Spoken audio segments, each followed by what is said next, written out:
Hello and welcome to Who's Your Caddy, a weekly PGA DFS talk show. There are plenty of shows, articles, and tools out there giving advice, so thank you for tuning in. However, this is not your typical DFS podcast. We don't go through tier by tier, just listing off players. No, we give you our top 3 core picks and the course information you need to finalize your own lineups. So, are you ready? I am.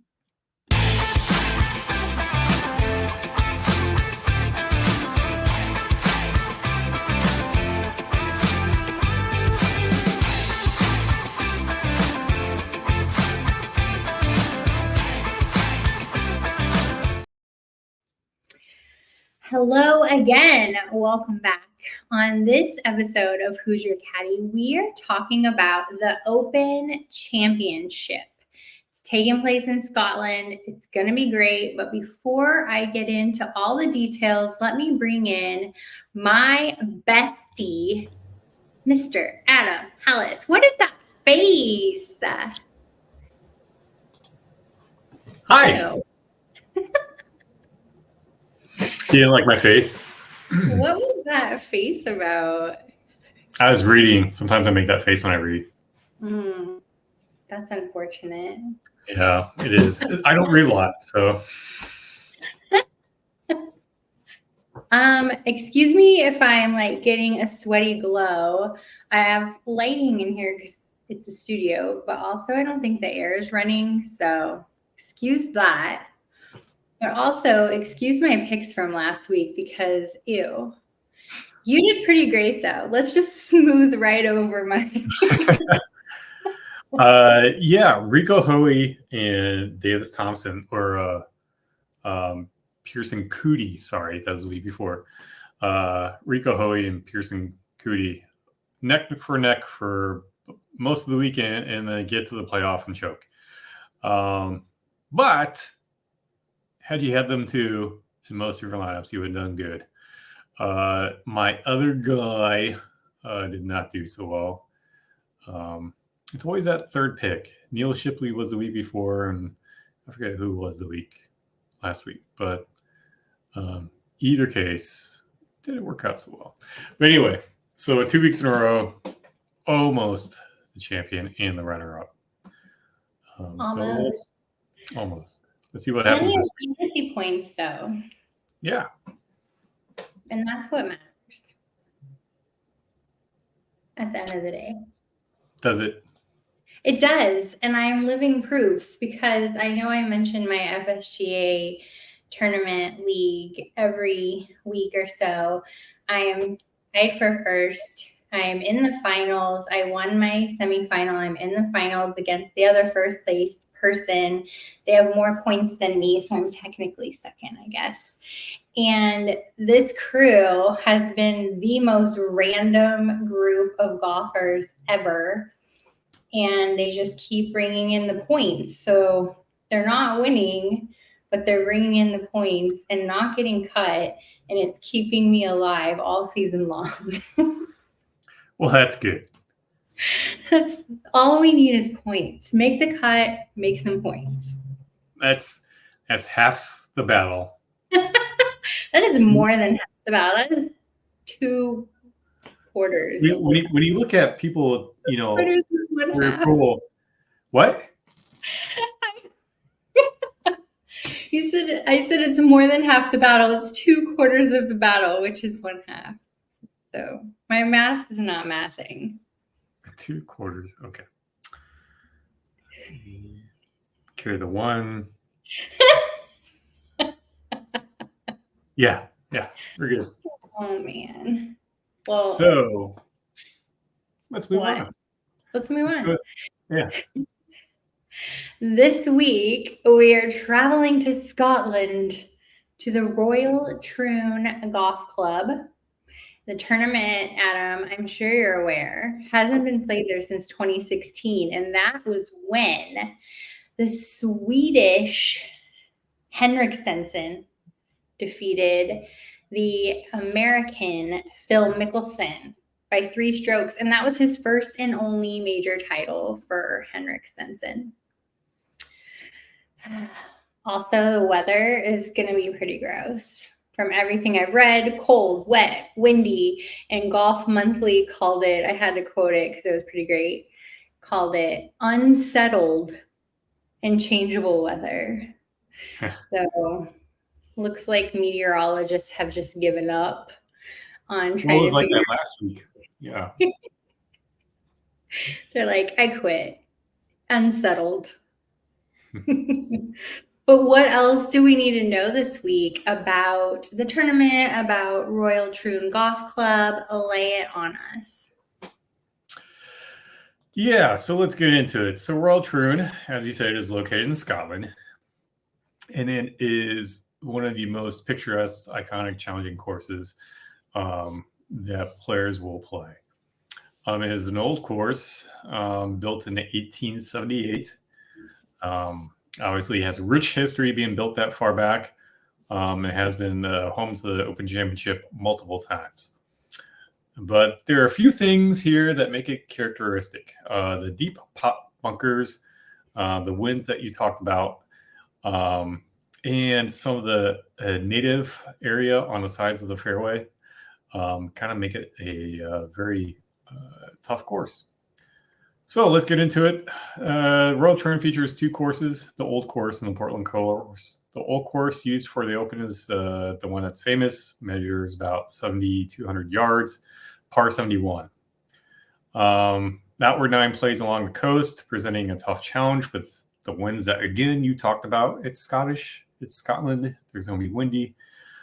And then, obviously, you move back inland as you finish up your 18. So what do we have going on? Well, hole number 8 is called the Postage Stamp. It's one of the shortest holes in the major championship golf at just 123 yards. I would still probably get 4 strokes to that. It is infamous for a small, well-protected green. So again, you may look at this course and you may look at the Old Course and go, I could just, grip it and rip it and get it down the course, right? No. It is still a second shot course. Yes, you need to be long. You need to be accurate. You also have to be good at putting. So the other hole number 11, Railway, a par 4 that runs alongside the railway line, notorious for its narrow fairway and difficult approach shots. So that's where we talk about, think about your next shot. Think about your approach. So we talked about Henrik Stenson. Tom Watson was before that. Arnold Palmer, just to name a few who have played here and won. So we talked about the bunkers, talked about the wind. Let's talk about the gorse in the heather. I don't have a Scottish accent. I'm not going to feign one. I'm going to not fake one. Horrible. But gorse and heather is this dense patches of grass that outline some of the fairways and along the course. So if you're off wayward on a fairway shot, tee, second approach, whatever, you got some thick shit looking at you for your second shot, third, fourth. So what is gorse? Gorse and heather. Grass. Yeah. I think they're just types of native grass, like long, wiry type stuff. Sorry about that. Stats. Oh my gorse. Gorse on the course. Yeah. Stats to look for: driving accuracy, driving distance, scrambling, because yes, your play will be scrambling this week, around the green, and putting. Those are some of the key stats I'm looking for. There's other things, but those are some of the core ones I'm looking at. I like it. I was looking at the same also. So I'm glad we're aligned on that, which brought up some of my key players this week. What everybody's tuning in for, they want to know our core picks. What I really liked about this first pick was his skill set lines up pretty perfectly with this course. Collin Morikawa, 9.9K on DraftKings, not even in the top tier. However, if you're looking at pre-tournament predictions, which I like to do, he's listed 4th. So while he's not the most expensive at 9.9K or in the top tier, he is looking pretty good to potentially win this tournament, in my opinion. He's on 19% of rosters so far, 2nd in driving accuracy, 2nd in putting average, 2nd in birdie average. Really liking Collin Morikawa this week. Do you like Collin Morikawa? I had him in my pool initially, then I took him out. Okay, that's fine. It's okay. Yeah, it's okay. I know you probably don't have this one in your pool, Tony Finau. He was in my pool. But he's not anymore. Not anymore. Tony Finau, 8.7K on DraftKings on 13% of rosters so far. He ekes into the top 20 when you look at pre-tournament predictions. He's 3rd in approach, 8th in strokes gained total. Tony Finau is on my fantasy league. I have to rely on him every week, but it's tough. However, he brings points, he manages. He could be a complete wild card, but I'm going to go with it. And my last core pick this week is Cam Young, 7.5K. He's creeping up towards 10% rostered already, even at 7.5K. On paper, when you talk about strokes gained and all of his stats against this field, he's easily in the top quarter on everything we've been looking at across the board. Cam Young, where it counts, it feels good. And I was writing in the notes as I was making these notes, it feels like there's a lot of feelings mixed with data in these core picks, but I really like them. And I also like how varied in salary we're looking at: 9.9K, 8.7K, 7.5K. So we're making good use of our salary cap. Yeah. I don't know. That's what we got for my team. Well, you make good use of your salary cap because I'm going to freaking spend it. Spend it all. Yeah. So starting off, I have Mr. Rory. He loves his course for course, right? 67% in greens and regulation, driving distance 320 yards, accuracy 60%. And he's been in the top 20 for the past since May, and he's played in 6 events. So, and one of them being the Scottish Open, so he's already there. Came in 4th last week. So I think he's looking for that another major, and he's looking for that win. So I think he'll be hungry this week. After that, I have Mr. Goldilocks himself, the man with the hair, Tommy Fleetwood.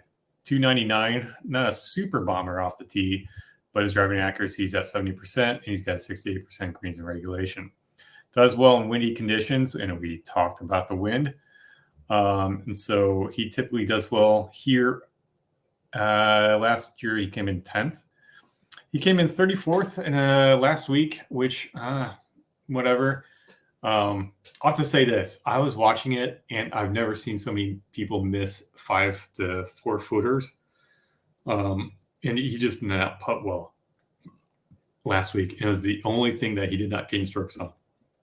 So I think Tommy Fleetwood's going to get the flat stick going.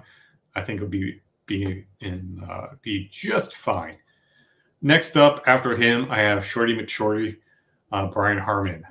While he may not be long off the tee at 292, he's got some driving accuracy. It's at 67%. Same thing with greens and regulation. He's good with the flat stick. Loves the windy shit. Came in 21st at Scottish Open. Does generally play well here because he is a reigning champion. He's the defending champion. He won last year. And he came in 12th at the Scottish Open the week before. So I don't think he'll obviously – he knows the course. He's playing well. I don't think he'll make it to the top 5, but he's a good somebody to help round out your lineup. Like that. I really liked watching Fleetwood play this season. He's always a fun player to watch, but he's had a really great season this year. So I like those picks. Yeah.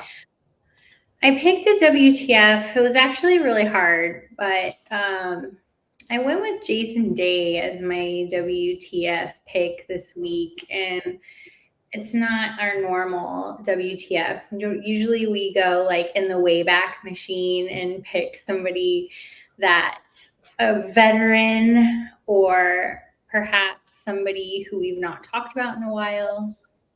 But Jason Day just has not been the most reliable player for a core pick this season. But he is one of the best putters in this field. And he's really great at scrambling as well, which is something that we've talked about. So while his driving accuracy is not as good as some of these other guys, he is going to be okay at the end of the day. At the end of the day. There you go. Do you have a WTF? I do. And he's got a nice, he's the type of guy that only plays well here.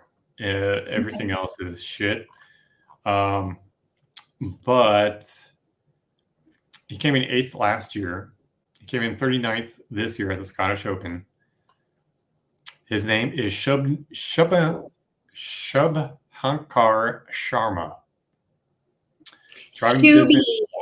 Shubi Sharma. That's what I call him. Shubi Sharma. Driving distance 294. Greens in regulation 74%. The flat stick's a little iffy. Meh. If you're looking for somebody to stand out, maybe like in a single entry, like you got all the common guys with higher ownership and you want to stick this guy in here, it's possible that you could take it. Or it's possible that he's going to fuck you. Either way, that's why it's called What the Fuck Pick. Yep. Shubi Sharma. Like it. Shubi. Shubi! Oh my goodness. I'm really excited for the Open Championship, although it signals that the year is coming to a close and we'll get to take a break and decide if we want to pick up some in the fall swing. We can decide then, or the wraparound tournaments in the fall. But man, it's been a great 7 months so far, and this is a major. So the major. Also, your zipper is open. Oh, is this? Sorry. Hey, everyone. Thanks for tuning in to this show and our show every week. Thanks to Club Fantasy for being a big host and Women of Fantasy Football for supporting this little labor of love. And also to my co-host, Adam, who puts up with me each and every week. So good luck. I hope you all win lots of money and tell us about it. I'm at Kelly in Phoenix. He's at Mr. Hallas. We'll see you next week. Bye. Bye.